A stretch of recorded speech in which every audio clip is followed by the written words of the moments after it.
जिस वक्त इजरायली सेना ने लेबनान पर जमीनी हमला किया था, ठीक उसके पहले हिजबुल्लाह बार बार इस बात को डंके की चोट पर कह रहा था कि वो दशकों से इस बात का इंतजार कर रहा है कि इजरायली फौज लेबनान की जमीन पर कदम रखे और हम लेबनान के भीतर ही आईडीएफ की कब्र को खोद कर रख देंगे। हालांकि लेबनान पर जमीनी हमला करने से पहले 27 सितंबर 2024 को आईडीएफ ने बेरूत एयर स्ट्राइक में हिजबुल्लाह प्रमुख हसन नसरल्लाह को ढेर कर दिया और इसके बाद इजरायली फौज ने लेबनान पर जमीनी हमला कर दिया था।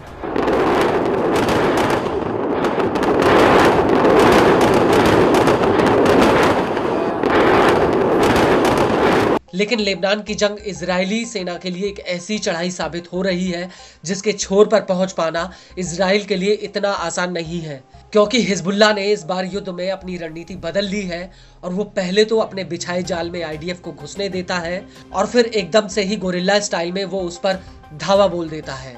और अब इसी वजह से आईडीएफ को रोजाना लेबनान में भारी जानमाल का नुकसान हो रहा है।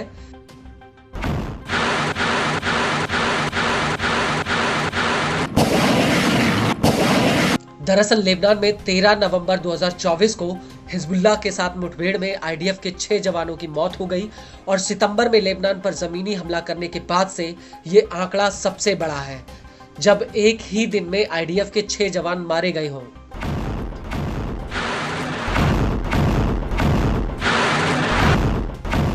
आईडीएफ ने खुद इसकी जानकारी दी है। आईडीएफ का कहना है कि लेबनान की गांवों की दूसरी रेखा को पार करते वक्त ये जवान मारे गए। आईडीएफ के मुताबिक सभी जवान गोलानी ब्रिगेड की 91वीं बटालियन का हिस्सा थे। आईडीएफ का कहना है कि शुरुआती जांच में पता चला है कि इन जवानों की मौत हिजबुल्लाह के लड़ाकों के साथ गोलीबारी में हुई।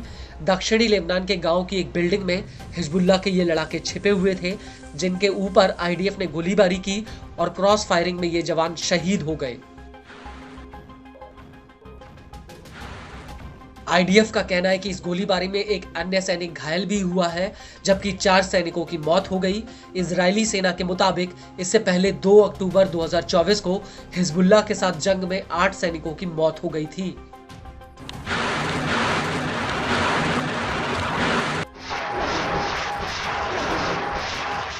वहीं दूसरी तरफ आईडीएफ ने हिजबुल्लाह के ऊपर जवाबी हमला किया है।